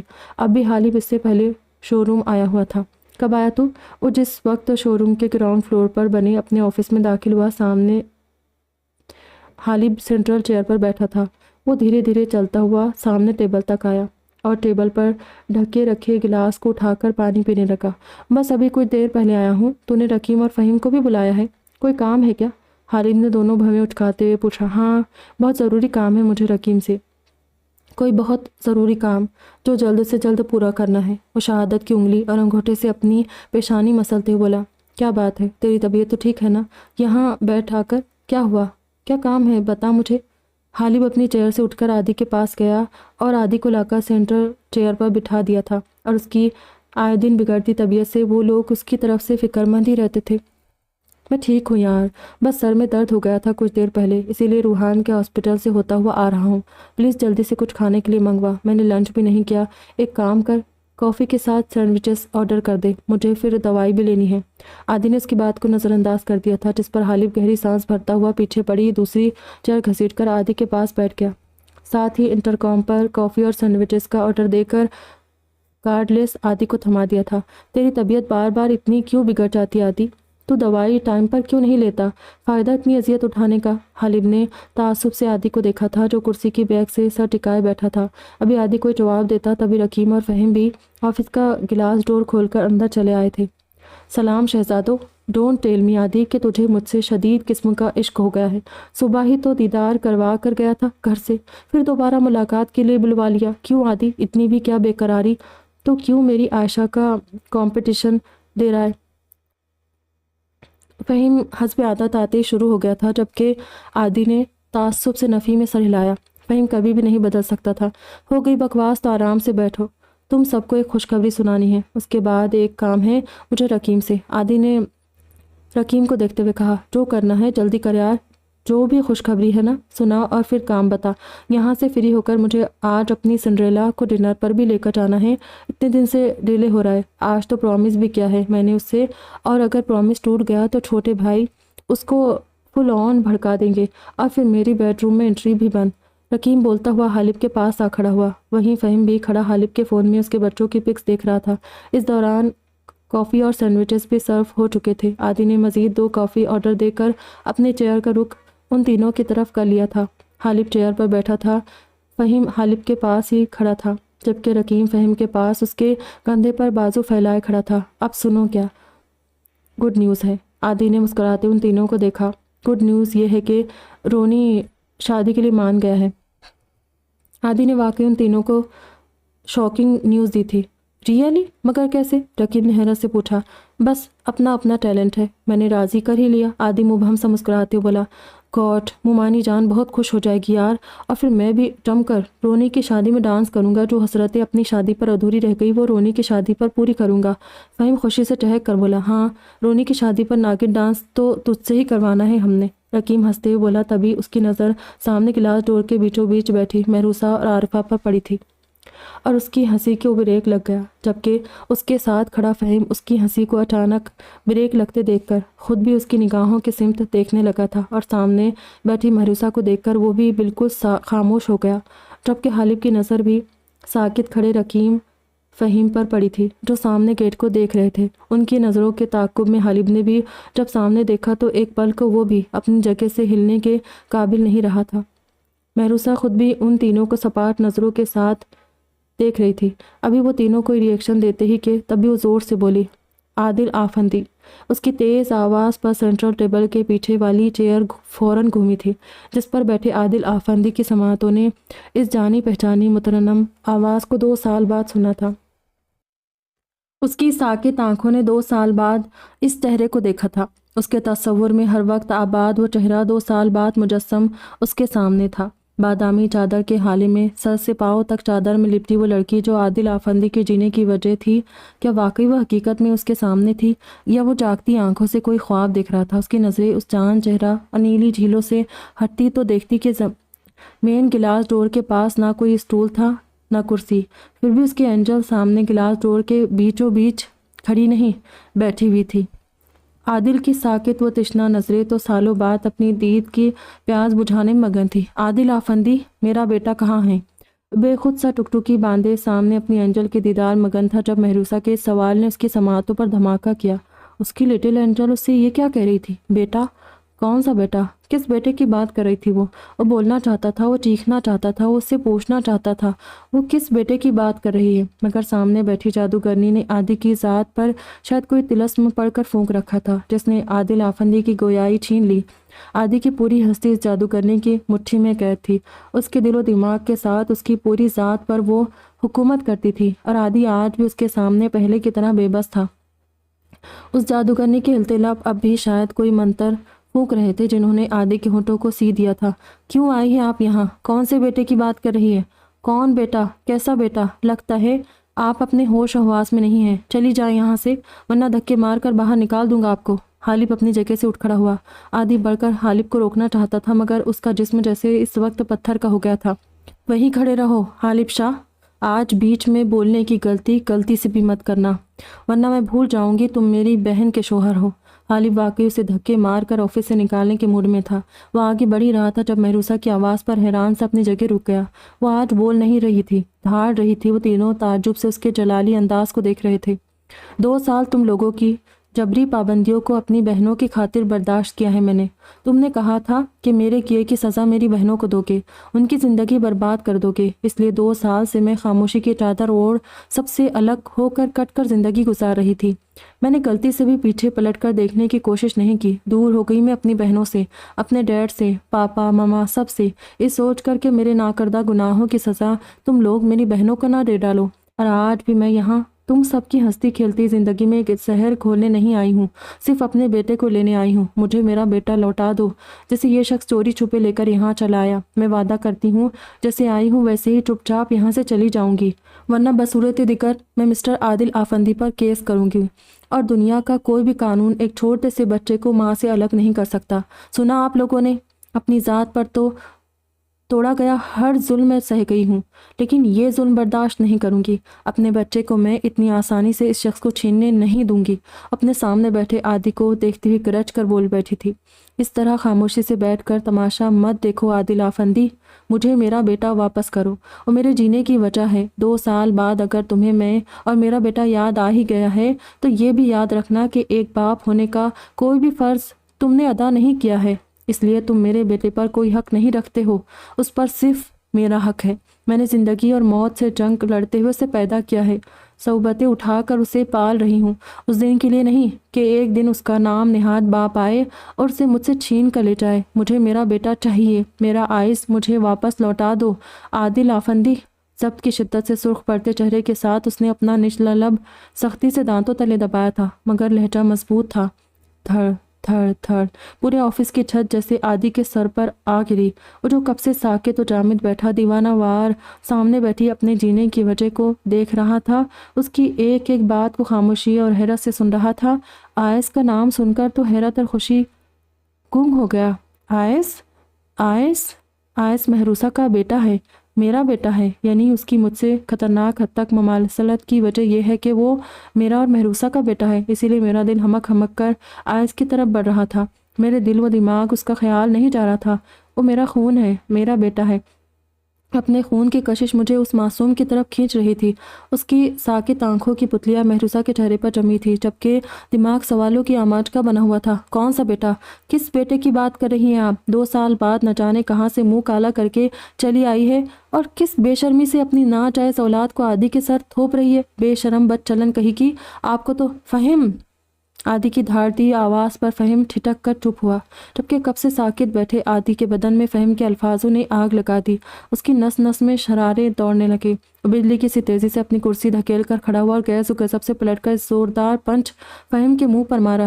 فہم کے الفاظ عادی کی سماعتوں کو کسی پگھلے ہوئے شیشے کی طرح چیرتے ہوئے چلے گئے تھے۔ میری اینجل کو گالی دیتا ہے، میرے آئس کو ناجائز کہتا ہے، جان نکال لوں گا تیری۔ آئس میرا بیٹا ہے، میرا بیٹا ہے وہ، میری بیوی کے متعلق بکواس کرتا ہے۔ کمینے، چھوڑ رکھی مجھے، مار ڈالوں گا میں اسے۔ اس نے فہم کو گریبان سے کھینچتے ہوئے کھڑا کیا اور دوبارہ اسے ایک زوردار تھپڑ کھینچ کر فہم کے منہ پر مارا تھا۔ فہم لڑکھڑاتا ہوا پیچھے فرش پر جا گرا تھا، جبکہ عادی غصے میں دوبارہ اس کی طرف بڑھا، جب رکیم اور غالب نے بمشکل اسے کنٹرول کیا اور قہر بھری نظروں سے سامنے کرسی پر بیٹھی محروسہ کو دیکھا، جو سکون سے عادی اور فہم کو گتھم گتھا ہوتے دیکھ رہی تھی۔ عادی کے زور سے کھینچنے سے فہم کی شرٹ کے سارے بٹن ٹوٹ گئے اور چہرہ لال انگارہ ہو گیا۔ غالب نے آگے بڑھ کر فرش پر گرے فہم کو اٹھایا، جو غصے سے عادی کو گھورتا ہوا اٹھا تھا۔ مجھے تو چپ کروا لیا تو نے، دنیا کو کیسے چپ کروائے گا؟ سب کو پتہ ہے گھر سے بھاگ گئی تھی۔ کس کس پر ان کی نیک نامی ثابت کرے گا؟ کس طرح یقین دلائے گا کہ وہ تیرا بیٹا ہے یا کسی اور کا؟ فہم نے شرٹ کی آستین سے چہرہ پہنچتے ہوئے کہا، جس پر عادی دوبارہ بھڑک کر اس کی طرف بڑھا، مگر غالب نے اسے بیچ میں ہی روک لیا تھا، جبکہ محروسہ نے تلخی سے مسکراتے کر اب سے آنکھیں مون لی تھی۔ عادی کیا ہوا؟ تجھے پاگل ہو گیا ہے کہ تو ان کے لیے تو فہم کو مار رہا ہے؟ صحیح تو کہہ رہا ہے وہ۔ اسے مارنے سے پہلے پوچھ ان سے، کہاں تھی یہ اتنے سالوں سے، اور کس سائز کی بات کر رہی ہے یہ؟ کیا تو ان کے بیٹے کو جانتا ہے؟ رکیم عادی کو واپس چیئر پر بٹھاتا ہوا بولا اور ایک تیز نظر سامنے بیٹھی محروسہ پر ڈالی تھی۔ میں ضرور بتاتی میں کہاں تھی اتنے سالوں سے، اگر اس سوال کا جواب میرے بیٹے کی گمشدگی سے جڑا ہوتا، اور میں جس آئس کی بات کر رہی ہوں وہ میرا بیٹا ہے، اور مسٹر عادل آفندی 4 دن پہلے ملتان آئے تھے، جہاں اتفاقاً راستے میں یہ میرے آئس سے ملے تھے، جو عارفہ کے ساتھ باہر مارکیٹ تک گیا تھا۔ پھر یہ اس کا پیچھا کرتے میرے گھر تک چلے آئے، اور کل رات سے میرا بیٹا میرے گھر سے غائب ہے، اور مجھے اچھی طرح پتا ہے کہ یہی اسے لے کر آئے ہیں، اس لیے مجھے میرا بیٹا، میرا آئس واپس دے دے۔ محروسہ اب بھی سنجیدگی سے بول رہی تھی، جبکہ دوبارہ سے اس کے چہرے کو تکتا عادی اپنی جگہ سے اٹھ کر دھیرے دھیرے چلتا محروسہ کے پاس آیا۔ اب اس کی ساکت نظریں محروسہ کی ویل چیئر پر جمی تھی، جبکہ محروسہ بھی حیرت سے اپنے پاس آتے عادی کو دیکھنے لگی، جو اس کے کسی بھی سوال کا جواب دیے بنا خاموشی سے چلتا ہوا اس کے پاس آ رہا تھا۔ وہ محروسہ کی چیئر کے پاس پہنچتے ہی آہستگی سے گھٹنوں کے بل نیچے بیٹھا، حیرت سے پھٹی آنکھیں محروسہ کی چیئر پر ہی ٹکی تھی۔ پھر سر جھکائے کپکپاتے ہاتھوں سے وہ ویل چیئر کے بڑے بڑے ویلز کو چھونے لگا۔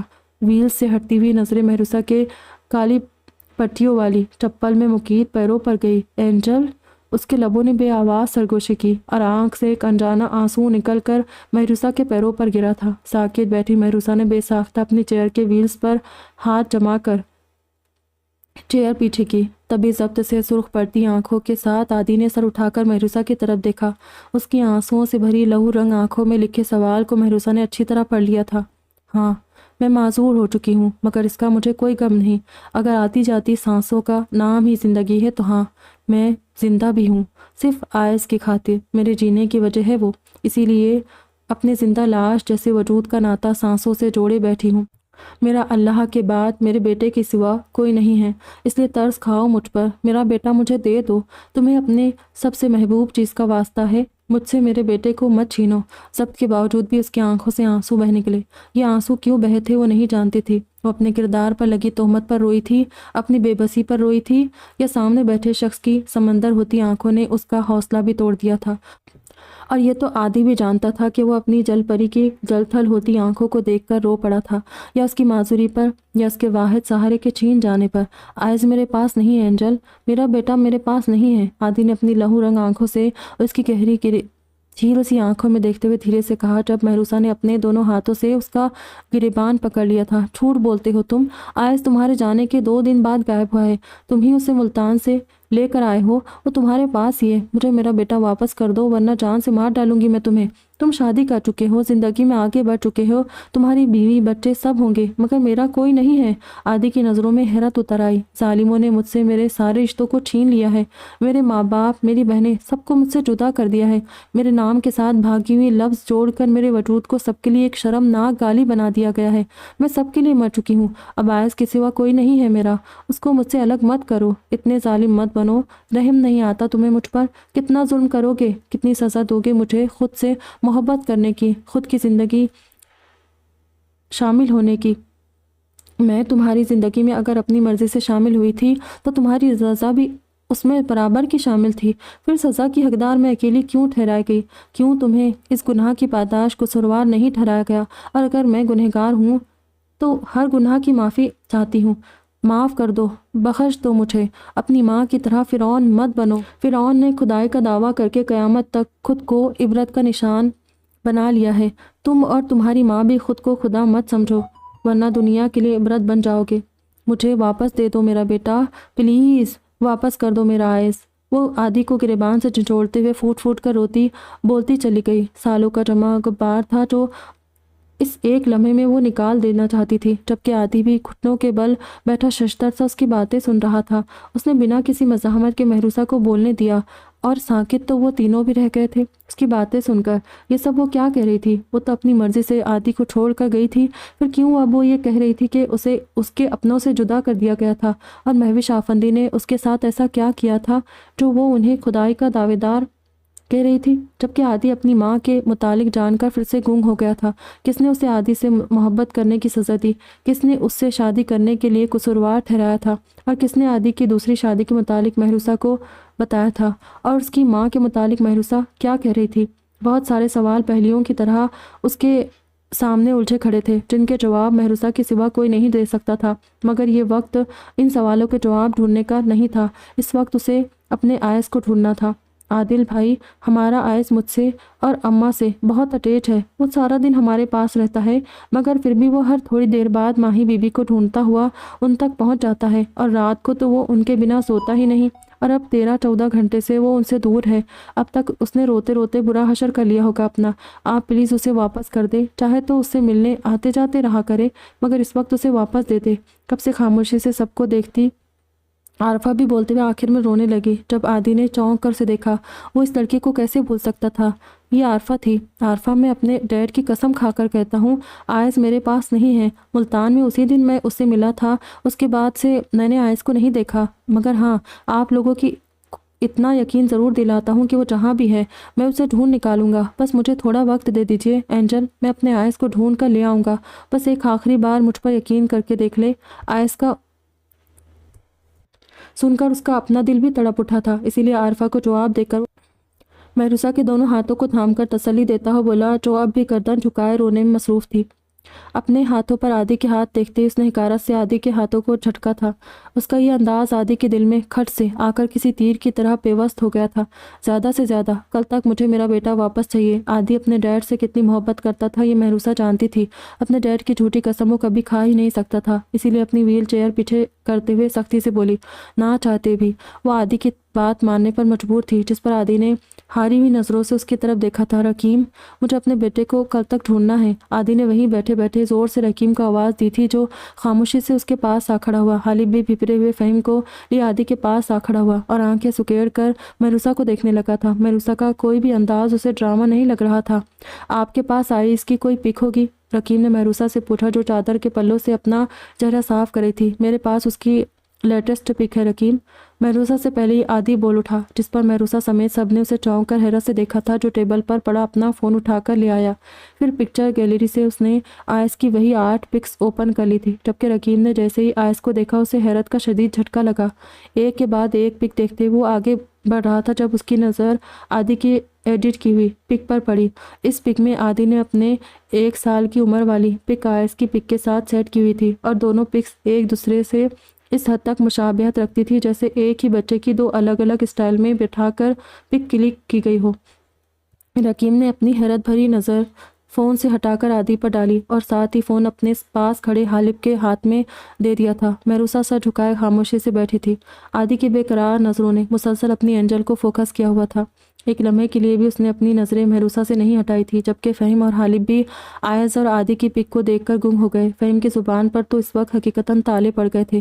کیا کیا بکواس کر گیا تھا وہ اس معصوم بچے کے متعلق۔ عادی کا بیٹا تھا، بالکل اس کی تصویر، بالکل عادی جیسا تھا وہ، اور اس نے اس بچے کو ناجائز کہا تھا۔ فہیم کی گردن شرمندگی سے جھک گئی۔ غصے اور جذبات میں آ کر وہ کتنا بڑا گناہ کر گیا تھا۔ ایک پاک دامن لڑکی کے کردار پر اس نے چھینٹے اچھالے تھے، بنا سچائی جانے اسے کتنا برا بھلا کہا تھا۔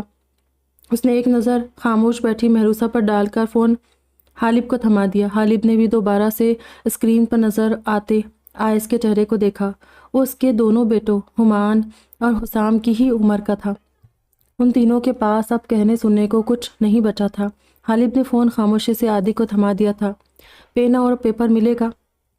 خاموشی کو چیرتی محروسہ کی سپاٹ آواز پر عادی چونک کر ہوش میں آیا اور پلٹ کر خاموشی سے ٹیبل پر رکھا پین اور لیٹر پیڈ اٹھا لایا۔ محروسہ نے خاموشی سے پین اور پیپر لے کر اس پر اپنا نمبر لکھا تھا۔ یہ نمبر عالم چچا کا تھا۔ آتے ہوئے محروسہ اپنے ساتھ لے آئی تھی۔ وہ اس شخص کو اپنا اصل نمبر دینا نہیں چاہتی تھی۔ آئس کی ملتی ہمیں اس نمبر پر کال کر دیجیے گا۔ چلو عارفہ۔ محروسہ کے بولتے ہی عادی بے چین ہو اٹھا تھا۔ اس نے تڑپ کر عارفہ کی طرف دیکھا تھا، جو محروسہ کی ویل چیئر کو دھکیل کر واپس موڑ رہی تھی، یعنی ایک بار پھر اس کی اینجل اسے چھوڑ کر جا رہی تھی۔ نہیں نہیں، وہ محروسہ کو جانے نہیں دے، اب وہ اسے اس دنیا کی بھیڑ میں کھونے نہیں دے گا۔ عادی نے بے قراری سے آگے بڑھ کر محروسہ کے چیئر کا پچھلا ہینڈل تھاما تھا۔ اینجل، عادی کی پکار میں یہ کیسی تڑپ، کیسی پیاس، کیسی بے چینی تھی، کیسا کرب چھپا ہوا تھا کہ محروسہ جو 2 سال بعد اسے اپنے سامنے دیکھ کر بمشکل خود کو مضبوط ثابت کر رہی تھی، اس نے پلٹ کر بے ساختہ اپنے پیچھے کھڑے عادی کو دیکھا تھا۔ وائٹ فٹڈ جینز پر رائل بلو فٹڈ شرٹ کے ساتھ وائٹ براؤن شوز پہنے، اپنے گولڈن براؤن بالوں کو ایک سائڈ جمائے، وہ آج بھی ویسا ہی شاندار لگ رہا تھا جیسا پہلے لگتا تھا، بلکہ گزرتے وقت نے اس کی وجاہت کو مزید بڑھا دیا تھا۔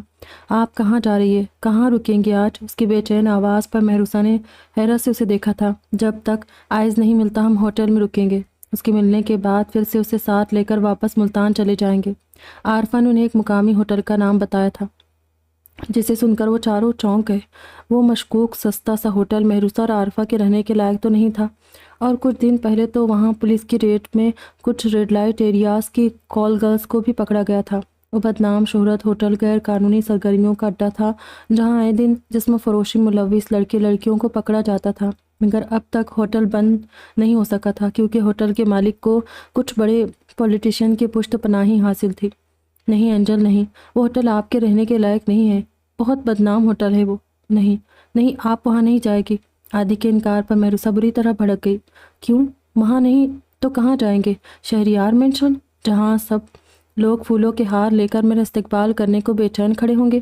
اس اجنبی شہر میں ہمارے پاس فی الحال کوئی اور ٹھکانہ نہیں ہے، محروسہ بے رخی سے بولی۔ عادی نے مدد طلب نظروں سے اپنے پاس کھڑے رکیم کو دیکھا تھا، جو فوراً اس کی مدد کو آگے آیا، جبکہ حالب اور فہیم خاموش ہی کھڑے تھے۔ بھابھی، وہ ہوٹل بے حد بدنام شہرت کا ہے، وہاں کئی بار میں نے خود ریڈ ڈالی ہے، اپنا نہیں تو عارفہ کا سوچے۔ آپ 2 اکیلی لڑکیاں اس بدنام ہوٹل میں کیسے رہے گی؟ وہاں کے اسٹاف سے لے کر کسٹمرز تک کوئی بھروسے کے قابل نہیں، وہاں اکثر غلط قسم کے لوگ آتے ہیں۔ رکیم نے اپنے تئی سے سمجھانے کی کوشش کی تھی۔ محروسہ رکیم کی بات سن کر پریشان ہو گئی اور عارفہ کو دیکھنے لگی۔ وہ اب اپنی وجہ سے عارفہ کو اور تکلیف میں نہیں رکھنا چاہتی تھی۔ پہلے ہی حلیمہ بھی ان دونوں لڑکیوں کے اکیلے جانے کے حق میں بالکل نہیں تھی۔ ان کے منع کرنے کے باوجود بھی محروسہ جذبات میں اکیلی عارفہ کو لے کر لاہور چلی آئی، اور اب یہ نئی مصیبت۔ خدا نہ خواستہ کوئی اونچ نیچ ہو جاتی تو وہ گرینی کو کیا منہ دکھاتی۔ اب وہ جائے تو کہاں جائے؟ اس کے پریشان چہرے کو دیکھ کر عادی جلدی سے بولا، یہاں پاس ہی میں نے کچھ مہینے پہلے گھر خریدا تھا، وہاں شہریار منشا سے کوئی نہیں جاتا، بس میں ہی کبھی کبھی چکر لگا لیتا ہوں، آپ لوگ پلیز میرے ساتھ وہاں چلے، وہ جگہ بالکل محفوظ ہے انجل، آئس کے ملنے تک آپ اور عارفہ وہاں آرام سے رہ سکتی ہے۔ عادی نے پر امید نظروں سے مہروسہ اور عارفہ کو دیکھا تھا۔ مہروسہ کے پاس کوئی اور راستہ نہیں تھا، وہ اپنی ٹیوشن فیس سے جڑی ساری رقم گھر سے لے آئی تھی، مگر پھر بھی وہ اتنی کم تھی کہ کسی اچھے ہوٹل میں جانے کا وہ صرف سوچ ہی سکتی تھی، اور یہ سیکورٹی کی مصیبت الگ نہ جانے کس ہوٹل کا کیسا ماحول ہو۔ اسے اپنے سے زیادہ عارفہ کی فکر ہو رہی تھی۔ یہی سب سوچتے ہوئے عارفہ کو دیکھنے لگی، جس کی آنکھوں سے آمادگی ظاہر ہو رہی تھی، جبکہ عادی کی نظریں مہروسہ کے متذبذب چہرے پر ہی ٹکی ہوئی تھی۔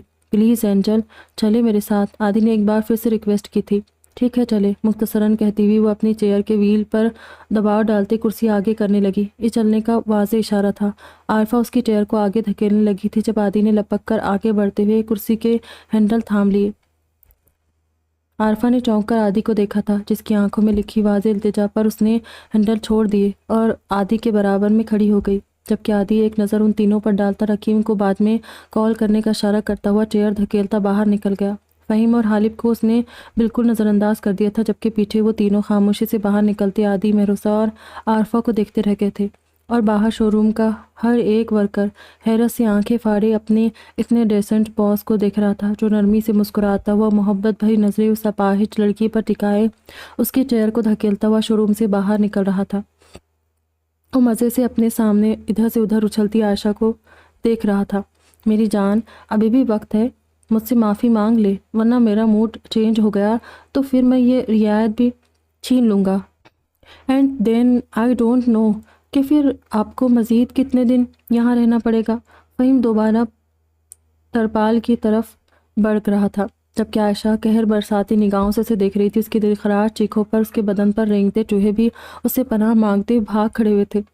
غلط کر رہے ہو تم فہیم، بہت غلط کر رہے ہو تم، میں دیکھ لوں گی تمہیں، عائشہ چیختے ہوئے بولی، جبکہ فہیم ایک دوسرا کالا ڈبہ ہاتھ میں لیے پورے دانت دکھاتا ہوا عائشہ کے بالکل پاس آ کھڑا ہوا، جو دہشت سے پھٹتی آنکھوں سے اس کے ہاتھ میں موجود ڈبے کو دیکھ رہی تھی۔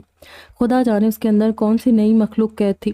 میں تو چاہتا ہی یہی ہوں میری جان کہ آپ بس مجھے ہی دیکھے، بس مجھے ہی سوچے، مجھے ہی سمجھے، دوسروں کی زندگیوں میں ٹانگ نہ اڑائے، نہ کسی سے پنگے لے، مگر آپ مانتی کہاں ہے میری بات؟ آپ تو اپنی مرضی چلاتی پھرتی ہے۔ چلے اب جلدی سے مجھ سے معافی مانگ کر مجھے خوش کر دے، ورنہ تو میں آپ کو خوش کرنے کی نئی تدبیر کروں۔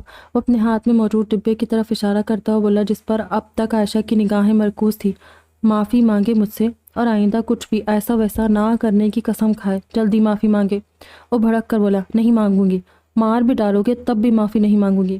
وہ اب بھی جھکنے کو تیار نہیں تھی۔ فہیم نے تعصب سے اس ڈھٹ لڑکی کو دیکھا تھا اور اپنے ہاتھ میں تھامے ڈبے کا ڈھکن کھول کر اس کے سر پر انڈیل دیا، جس میں موجود بلبلاتے کاکروچ عائشہ کے سر سے گرتے ہوئے اس کے پورے جسم پر رینگنے لگے تھے۔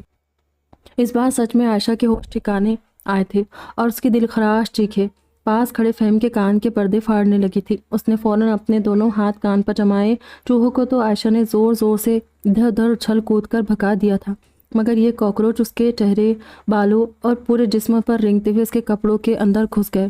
ہاتھ بندھے ہوئے ہونے کی وجہ سے سوائے چیخنے اور ادھر ادھر ہلنے کے کسی قسم کی مزاحمت بھی نہیں کر پا رہی تھی، اور اس بار اس کا اچھلنا بھاگنا بھی اس کے کام نہیں آ رہا تھا۔ ہٹاؤ ان کاکروچز کو، فہیم ہٹاؤ، میرے ہاتھ کھولو، یہ کاکروچ میرے فیس پر بھی چڑھے آ رہے، فہیم۔ عائشہ زور زور سے چلاتی اب رونے لگی۔ اس کو اس بری طرح روتے دیکھ کر فہیم کے دل کو کچھ ہوا۔ کب دیکھا اس نے عائشہ کا یہ انداز، اس کی بے بسی؟ وہ تو بس رعب جماتی اپنی چلاتی ہی اچھی لگتی تھی، لیکن اس وقت فہیم اس پر ترس کھانے کے موڈ میں نہیں تھا۔ اگر آج اس کو ایسے ہی جانے دیتا تو کبھی بھی اپنی حرکتوں سے باز نہیں آتی۔ معافی مانگو جلدی سے، ورنہ دوسرا ڈبہ کھولنا پڑے گا مجھے ابھی۔ فہیم اسے تیز آواز میں دھمکا کر بولا، مجھے معاف کر دو فہیم، پلیز میرے ہاتھ کھول دو، پلیز مجھے ان کاکروچز سے نجات دلاؤ، پلیز فہیم، ان کاکروچز کو ہٹاؤ۔ زور زور سے روتی ہوئی فہیم کے پیروں میں بیٹھ گئی۔ یہ سچ تھا کہ عام حالات میں ورکر بھی فہیم سے معافی نہیں مانگتی، مگر اس وقت اپنے جسم پر چلتے ان چھوٹے بڑے کاکروچز نے اس کی اکڑ کو منٹوں میں توڑ کر رکھ دیا تھا۔ وہ معافی مانگنے کے ساتھ اس کے پیروں میں بیٹھ گئی تھی، اور فہیم کو بالکل توقع نہیں تھی کہ وہ ڈر کر اتنی اس طرح اس کے پیروں میں گر جائے گی۔ اوکے میری بے بس شیرنی، اب آئینہ لائن پر۔ فہیم فاتحانہ انداز مسکراتے اپنے سامنے بری طرح روتی عائشہ کے پاس آ کھڑا ہوا اور پاکٹ سے چابی نکال کر اس کی ہتھکڑیاں کھولنے لگا۔ ہاتھ آزاد ہوتے ہی عائشہ نے اپنے اوپر پڑی چارپائی جھٹک کر پیچھے پھینکی جو بیٹھنے کی وجہ سے اس کے سر اور کمر پر گر گئی تھی۔ سیدھا کھڑے ہوتے اس نے اپنے سر، چہرے اور جسم کو جھاڑنا شروع کیا، ساتھ ہی بری طرح روتی بھی جا رہی تھی۔ عائشہ میری جان، چپ ہو جائے، آپ کے پرزور احتجاج سے ڈر کر کاکروچ بیچارے کب کے بھاگ چکے ہیں، پلیز یوں روئے تو مت، آپ کو اس طرح روتا دیکھ کر میرا دل بہت زیادہ دکھ رہا ہے۔ چلے آپ نے معافی مانگ لی، اب وعدے کے مطابق میں آپ کو آپ کے گھر چھوڑ دیتا ہوں۔ عائشہ کو دیکھ کر دل جلاتی مسکراہٹ سے بولا، جس نے چونک کر فہیم کی صورت دیکھی تھی اور سامنے گیٹ کے اوپر لگے روشن دان سے آتی روشنی دیکھ کر روتے ہوئے خاموش ہو گئی۔ یعنی دن نکل آیا، یہ بدتمیز شخص رات میں اسے یہاں لایا تھا اور اب دن نکل آیا تھا، یعنی وہ ایک رات گھر سے باہر گزار چکی تھی۔ روحا، عثمان اور صنم اس کے لیے کتنے پریشان ہو رہے ہوں گے، اور اس کے یوں اچانک غائب ہونے پر اور اس کی ننیال والوں کا کیا ری ایکشن ہوگا، یہی سب سوچتے ہوئے بری طرح پریشان ہو گئی۔ عائشہ میری جان، کیا ہوا؟ چلے یا آپ کو شاہی محل زیادہ ہی پسند آ گیا ہے جو جانے کا دل نہیں کر رہا؟ فہیم کی آواز پر چونک کر ہوش میں آئی تھی اور سرد نگاہوں سے اسے دیکھنے لگی تھی۔ چلو، یک لفظی جواب دیتی وہ اس سے پہلے ہی دروازے کی طرف بڑھ گئی، جبکہ فہیم ایک گہری سانس کھینچتا ہوا اس کے پیچھے چل دیا۔